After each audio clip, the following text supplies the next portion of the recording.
Reka ngusuze cyane kandi ngwifuza ubwa neza wadukurikiye abantu kuri gatanu uri hose mu mande enye z'igihugu, uri mu majyaruguru, amajyepfo, burengerazuba, burasirazuba ndetse n'umujyi wa Kigali, ndetse nawe uri muri diaspora ngure ngo komeza ugubwe neza. Gushimira cyane uko uba waje utugana kugira ngo mvume amakuru n'ibiganiro bitandukanye bitambuka kuri channel yanyu yitwa Mura TV.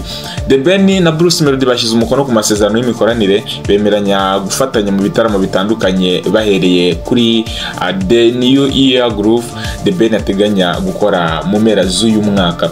N'amasezerano yashyiriweho umukono mu rugo rwa Kocagaye wari wakiriye abahanzi aho yari yabakiriro mu ijoro ryo kuwa 10 Ugushyingo 2025 nyuma y'ibiganiro byari bimaze igihe kinini hagati y'imande zombi. Byinshi mu bikubiye muri aya masezerano y'imikoranire nago byamenyekanye. Icyakora amakuru dukesha ibitangazamakuru bitandukanye byo mu Rwanda harimo ikitangazamakuru cyitwa Igihe ndetse n'Inyarwanda nuko bemeranyije ko Bruce Melody azitabira ndetse akanarimba mu gitaramo The New Year Groove cya The Ben cyateganyijwe ku itariki ya 1 Mutarama 2026.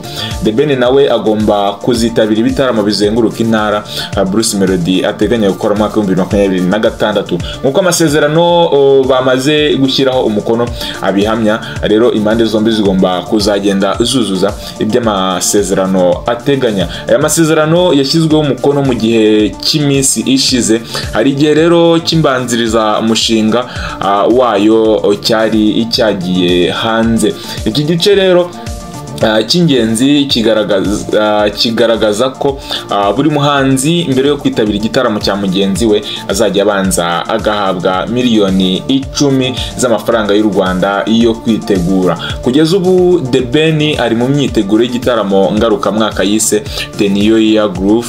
Yatangiye rero yaje kubatangiza ibitaramo mu mwaka ushize, kandi iki gitaramo kikazakibera muri BK Arena ku itariki ya mbere Mutarama buri mwaka, ariko rero kikaba cyaratangiye tariki ya 1 Mutarama 2025 n'ubundi kibereye muri BK Arena. Ani gitaramo umwaka ushize rero yari yatumiyemo abahanzi batandukanye biganjemo abo mu Rwanda ndetse n'undi muhanzi wari waturutse muri Kenya witwa Brown. Ni mu gihe rero ku rundi ruhande nta makuru menshi aramenyekana ku bitaramo bya Bruce Melody bizenguruka intara, nubwo rero bivugwa ko nta gisibya bigomba kuba mu mwaka 2026. Abahanzi rero bagiye gukorana mu gihe hari hamaze igihe humvikana umwuka wihangana hagati yabo. Ese twitege iki muri aya masezerano? Ese twitege ko azubahirizwa akagera ku musozo? Reka rero twifurize ishya n'ihirwe abahanzi bacu, n'abahanzi bakunzwe cyane bamenyekanye cyane aba The Ben ndetse na Bruce Melody. Navuga ko bari mu bantu bahedinze igisata cya muzika hano mu gihugu cy'u Rwanda. Reka turebe rero, tubihanga amaso turebe ese ibi bintu bizagenda bite. Wenda reka turebe kino gitaramo kizabanza, uko kizabanza ni iki cyitwa The New Year Groove cya The Ben ku tariki ya 1 Mutarama 2025. Twitege iki? Reka tugihanga amaso turebe uburyo bizaba bimeze. Reka mbashimire cyane ko mwabanye natwe, kandi subscribe niba utarayikora, komeze tubane mu biganiro byacu by'ubutambabwire ko amakuru yacu biba ari akagaruka. Nibisanzwe bakunda cyane ni Gift Mura. Ciao ciao.